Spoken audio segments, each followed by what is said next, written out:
Welcome. I am Mistress Somber, and tonight we begin the Perfect Man Saga. Some lives are meant to be lived, others are meant to be studied, corrected, and eliminated.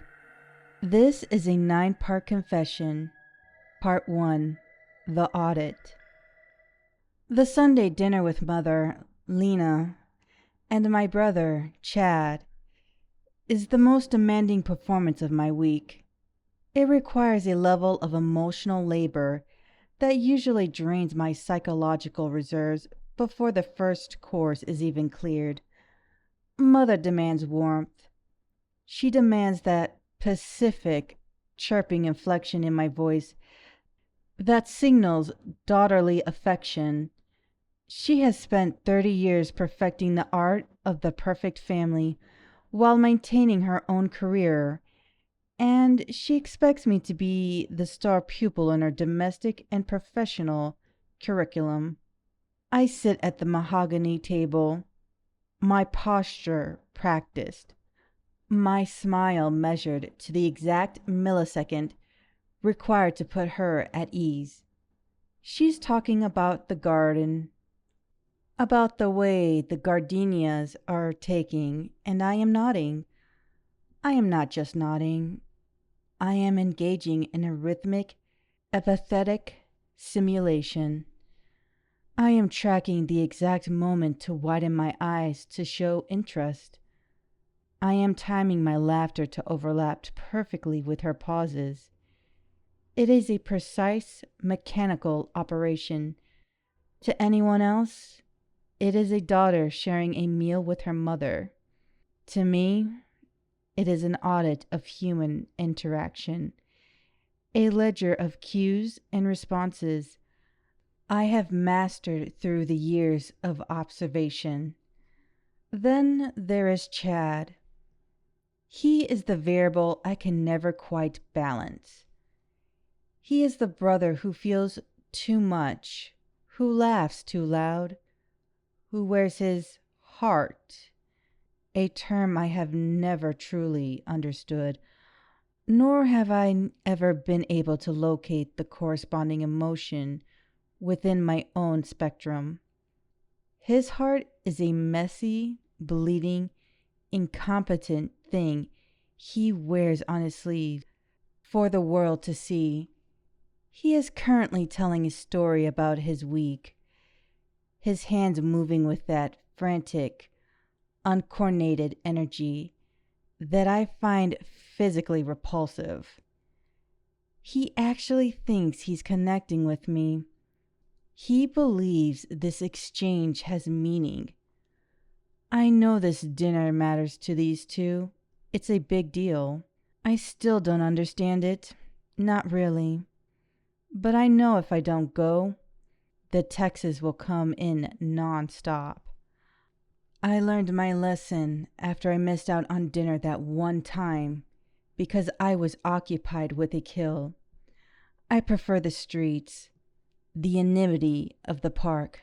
No messy graveyards, just clean, efficient accidents that disappear into the noise of the city. But that night, the cleanup took longer than anticipated. The fallout was immediate. A barrage of questions and relentlessness, invasive follow-ups that didn't end until they were standing on my doorsteps, pounding on the door. I had to pull myself together in the hallway, forcing my heart rate down and scrubbing the adrenaline from my face before I opened it. I fed them a pathetic, calculated lie about a work crisis that left me drained, and they bought it. Of course, they always do. But the near miss left me cold. It nearly shattered my routine and my facade. I cannot afford another disruption. I watch him across the table, my grip on the silver fork firm, keeping my knuckles from turning white. I have to regulate my breathing. If I let myself acknowledge the sheer irritation of his presence, The way he crumbs the bread, the way he leans back in his chair with such casual, unearned comfort. I might slip. I might drop the mask. So I look at him and I simulate pride. I smile. I ask him a question about his job, a question I know he will take 5 minutes to answer, and I use those 5 minutes to mentally retreat, to view this entire scene as a clinical study. They don't know who I am. They look at me and see a quiet, dependable, successful young daughter and sister. They see the product of the perfect upbringing they provided. Mother thinks she created a masterpiece of family domestic stability. She has no idea that every interaction I have with her is just a rehearsal, a test run for the performances I execute in the real world. So, Amy, Chad said, leaning forward and nearly knocking over his wine glass. How's the office? Still drowning in spreadsheets? Or did you manage to finally go and get that vacation planned out? Something to actually imply you have a life outside of that cubicle. I offered a polite, practiced smile. It's fine. Steady. Though it's interesting. I've been observing some of the dynamics lately in the office. One of my coworkers, Karen, talks constantly about her husband. He's a remarkable partner. He acts as her personal planner, doing her shopping, managing her schedule. It's somewhat lovely how he caters to her. Chad's eyes lit up, his mouth curling into that typical annoying younger brother smirk. Oh? Is my big sister finally ready to jump into the real world? Should I be worried? Maybe I need to vet the competition before you meet the man of your dreams. Mother set her fork down, her expression softening into that coiling, suffocating brand of concern I've spent a lifetime dodging. Oh, honey, I've been so worried about you ever since that whole mess with your college boyfriend. I'm just so relieved you're finally ready to dip your toes back into the pond. Just be careful, sis, Chad added, his voice dropping into a mock serious tone. I hear there are some really weird freaks in the dating scene these days. Stay sharp. Chad, honestly. Mother sighed, waving a hand dismissively. Don't listen to your brother, sweetie. You're going to find a nice man, settle down, and start a family. That's what's important. Internally, I felt the familiar, searing irritation. Great, I thought, the words echoing in the silence of my mind. Now, every time we have a phone conversation, they're going to ask if I've had a date yet. This is going to be a long night. I forced a contemplative look, letting my gaze drift to the table. I've just been thinking about it. You know, with apps like Tinder and Bumble, I don't know. Maybe I should try it? I'm not too sure yet. Take your time, dear, Mother said, reaching out to pat my hand. A touch I had to suppress the urge to pull away from. We're just so glad you're thinking about entering the dating scene at last. Even at my age, nearing my mid-30s, they still treated me like a fragile person who needed emotional support, a concept I neither understood nor required.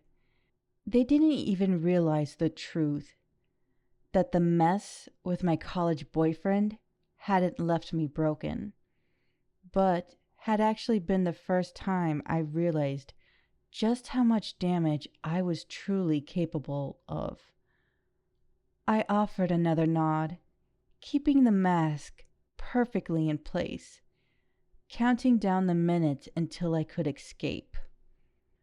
When the dinner finally ends and I'm standing at the doorway saying my goodbyes, I lean in to kiss my mother's cheek.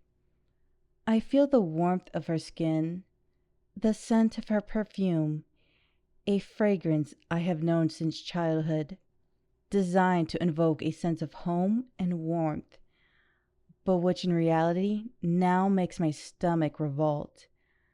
I maintain the expression of contentment until I am back in my car, alone in the dark. Only then do I allow my face to go slack and let the audit conclude. I check my watch. 3 hours of performance. A perfect score. I am ready to return to my true self. Monday morning, 7 a.m. My routine has always been the same. Shower, precise grooming, black coffee, a single piece of toast. I allow a 30-minute window for traffic, and then I walk into the office, on time, like everyone else. The transition into the work version of myself happens automatically. It is a muscle memory. I pass the receptionist, Chloe, at the front desk. She's staring into her compact again, meticulously applying another layer of matted foundation, the kind that looks heavy, like an Instagram tutorial come to life. Her hair is a sharp, jet black raven, contrasting with the startling artificial blue of her contact lenses. She smiles at me, a practiced, hollow expression that never reaches those icy eyes. I return it with my own practiced hello smile. That pacific, tempered curve of the lips I have refined over years of practice. It is just enough warmth to signal colleagues, but not enough to signal friend. I move past her and head straight for my cubicle, just as Sarah walks in. She's always the first one after me, rushing in with her oversized tote bag and that harried, frazzled energy that she thinks makes her look busy. She drops her keys on the desk with a clatter and sighs loudly, enough for the whole floor to hear. I don't look up from my monitor, but I track her movement in the reflection of my screen. She goes straight to Karen's cubicle, the two of them instantly locked into their morning ritual of sharing updates, complaining about the commute, and setting the stage for the rest of the day. Across the cubicle, the performance begins. Every morning, like clockwork, Karen goes into her normal practice spiel about her and her husband, Luke, what they eat, how he held her hand, how he anticipated her needs. I watch them, but I remain detached. I look at Karen and I wonder, are there really men like that out there? Men so predictable, so steady, so entirely devoted to the management of their shared life. I have to consider the possibility that I am misinterpreting it, that I just don't understand the nuance of what she calls love. You wouldn't believe it, Karen gushed, flashing that ring again. He's just the perfect provider. He handles everything, my shopping, our vacation, our household maintenance. He's basically my personal planner for everything that matters. And honestly, he likes it when I give him some loving.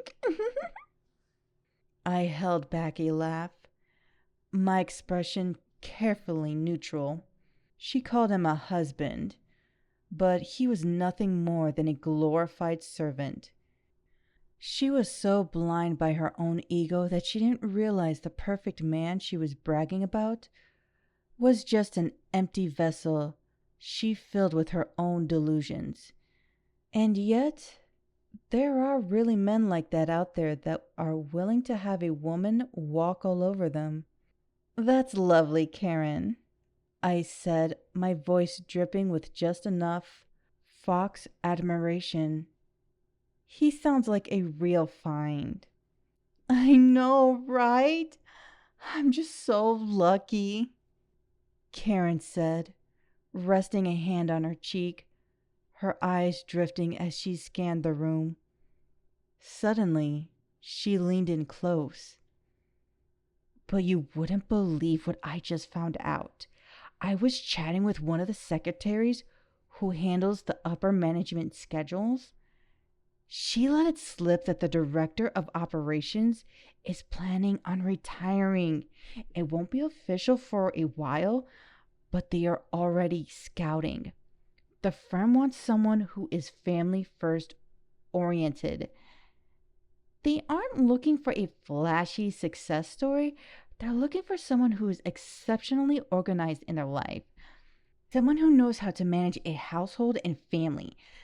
Not that they say it like that, of course, but it's all about management. I nodded, maintaining the mask, but internally, the data clicked into place. I am a top tier performer at this financial firm. I am meticulous with the ledgers, but I am even more meticulous with the flexibility my position affords me. I handle the grunt work that keeps the machine running, which means I see the gaps in their scheduling. I see the free time for what it really is, a resource. I treat the hours between assignments as downtimes to manage my private life, to take care of my family obligations, and to execute my routine of necessary eliminations. I turned to Karen, my eyes widening with the perfect amount of feigned intrigue. What makes your husband work so well for you, Karen? What else does he do for you? Karen's eyes lit up. She had an audience in front of her, and she was more than happy to announce it to the world. She was ready to spill the details of her blissful, perfect, meticulously managed domestic life. I listened to her ramble, cataloging her requirements for a partner. She described a man who was predictable, steady, and entirely devoted to the management of their shared life. As she spoke, I began to see the framework of the blueprint the firm was looking for, not just in a general sense, but in the specific, boring traits that made her life seem so secure. For the last 6 months, I have been trapped in dating hell. It has been a private, agonizing, and entirely necessary experiment. I approached it with the same clinical detachment I use for a client audit. I used the apps, I sat in the bars, I endured the small talk. Every man was a potential asset, every date a performance, but they were all defective. There was Mark, the architect. After our first few dates, he spent 45 minutes explaining how his work-life balance was sacred. I watched him talk, noting the way his eyes darted around the room when he thought I wasn't looking. He was looking for validation, for an audience. He wasn't a partner. He was a distraction in a suit. He failed the integrity test. When I dropped my napkin intentionally, he didn't even notice, too caught up in his own monologue. Then there was Julian, the charismatic. He arrived at our second dinner with a bouquet of lilies, an amateur mistake. They always wilt too fast. He spent the entire meal trying to impress me with his spontaneity, talking about his travel and impulse getaways. I need stability, not chaos. He couldn't plan a vacation, let alone a life. I watched him try to order wine, stumbling over the French pronunciation, and realized that his entire persona was a thin, cheap veneer. He was all noise, no substance. And the worst was David. He was the most promising, initially. He spoke about his long-term goals and his desire for a house, for a legacy. But during our fourth date, he started talking about his ex. Not with bitterness, but with a lingering, pathetic attachment. He was useless. He clearly hadn't severed ties with his previous life. And I knew if he were given the chance, he would crawl back to her in an instant. Furthermore, something tells me that if I were to get rid of the ex, he'd be completely inconsolable. I need a man who is clean, a blank slate, like I am. A few days after that date, a notification pinged on my laptop at 9:02 a.m. An email titled Internal Announcement, Organizational Reconstruction and Succession Planning. The email didn't name a date for the director's retirement, but the tone made it clear. They were scouting for a successor who could demonstrate the ability to manage a household and family, the ultimate indicators of stable management they were looking for. It was a cold, corporate demand for a domestic facade. The clock was ticking. If I wanted that promotion, I needed to play the long game. I needed to find a husband, get pregnant, and project that picture-perfect stability well before the final transition occurred. I was bankrupting my own sense of self to keep this charade alive, but I had to find my prop. I wasn't looking for a person. I was looking for a spark. Not a spark within me, but a spark that could be generated by a prop, a tool that I could manipulate to create the necessary image. Then came the 14th date. He sat there, droning on about his future and his delusional certainty that we were meant to be, blissfully unaware he was already a ghost. It happened in a park. The air was cold, smelling of dying leaves and damp earth. He was a man whose name I've already purged from my memory. Everything went blank. It was like a sudden, necessary system purge. The moment my two worlds, the hunter and the masquerader, finally bled together, one moment I was sitting there, bored, and the next I realized he was nothing but an error that needed to be eliminated. The next thing I knew, he was on the ground, a widening pool of red soaking into the grass. I looked down at my hands and saw it there. My pen. It was one of those old-fashioned dipping pens I keep for my notes, still stained from the killing blow I just delivered to his neck. It felt so natural in my grip, so perfectly balanced for the task. I stood over him, staring down at the body.